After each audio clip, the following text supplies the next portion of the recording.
Assalamualaikum warahmatullahi wabarakatuh. Halo sahabat semuanya, semoga sehat selalu dan dilindungi Allah Subhanahu wa Ta'ala. Amin ya Rabbal 'Alamin.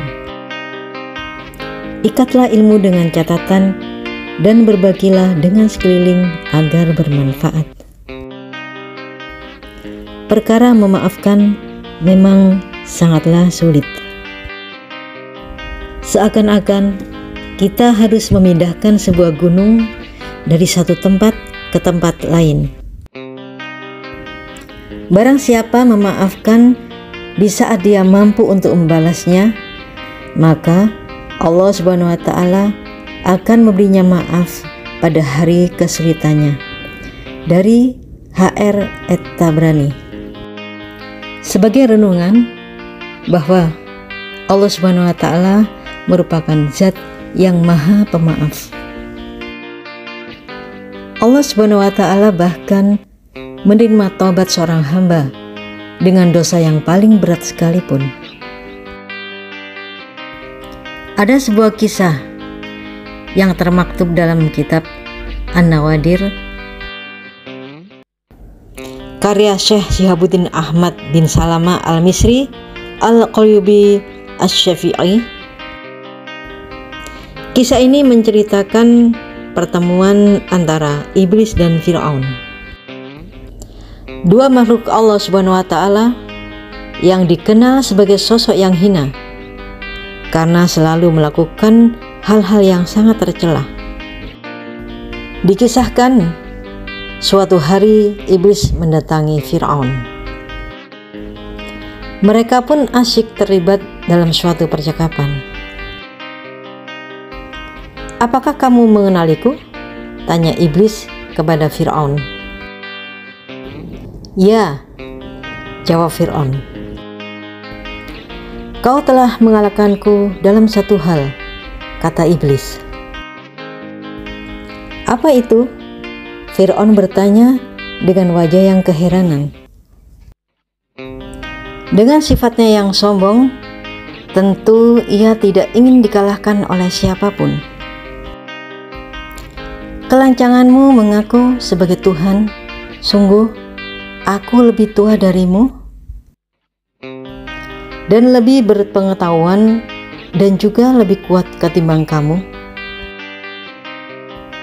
Tapi aku tidak berani melakukannya," kata iblis. Fir'aun pun tersentuh. Dia berpikir sejenak dan terlintas di benaknya peringatan Nabi Musa alaihissalam selama ini.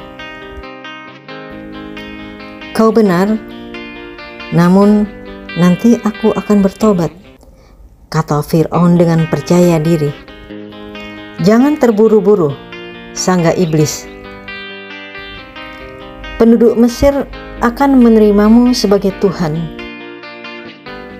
Jika kau bertobat, mereka akan meninggalkanmu dan merangkul musuh-musuhmu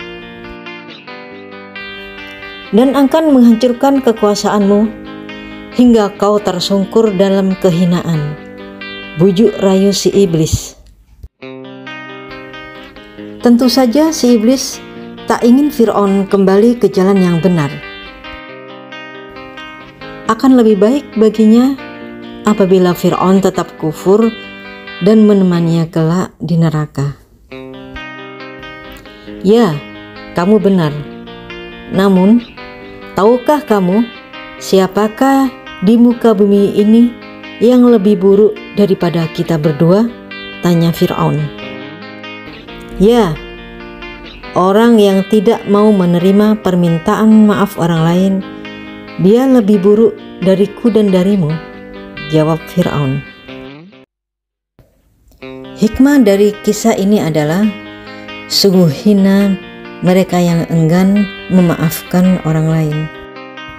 Saking buruknya, sehingga digambarkan sebagai sosok yang lebih buruk daripada iblis dan Fir'aun.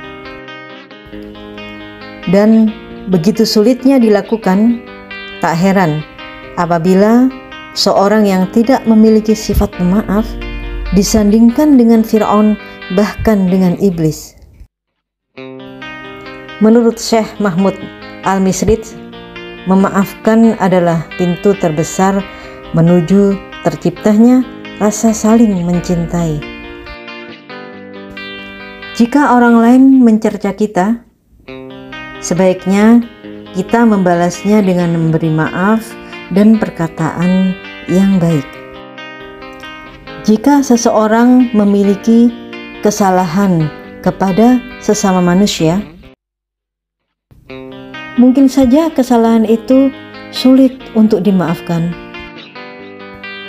Akan tetapi, perlu kita ketahui bersama bahwa memaafkan bisa menambah kemuliaan seseorang. Hal ini telah dikabarkan oleh Rasulullah SAW bahwa tidaklah seseorang memaafkan kecuali Allah Subhanahu wa Ta'ala menambah kemuliaannya dari HR Muslim. Islam selalu menganjurkan untuk mewujudkan ukhuwah Islamiyah atau persaudaraan sesama Muslim. Allah Subhanahu wa Ta'ala berfirman dalam surat Al-Hujurat ayat 10, sesungguhnya orang-orang mukmin itu bersaudara. Karena itu, damaikanlah antara kedua saudaramu apabila mereka berselisih, dan bertakwalah kepada Allah Subhanahu wa Ta'ala agar kamu mendapat rahmat. Orang yang tidak mau memaafkan kesalahan orang lain adalah orang yang paling buruk dari sosok iblis dan Fir'aun. Oleh karena itu, sifat pemaaf adalah sifat terbaik yang sangat dianjurkan, dan Allah Subhanahu wa Ta'ala akan memberikan hadiah ampunan atas dosa-dosanya di dunia. Jadi hikmah dari kisah pertemuan iblis dan Fir'aun ini adalah sungguh hina mereka yang enggan memaafkan orang lain. Yuk sahabatku semua, kita harus mampu dan bisa memaafkan kesalahan teman-teman kita yang lain. Karena kesalahan tersebut mungkin belum tentu dinilai berat di hadapan Allah Subhanahu wa Ta'ala.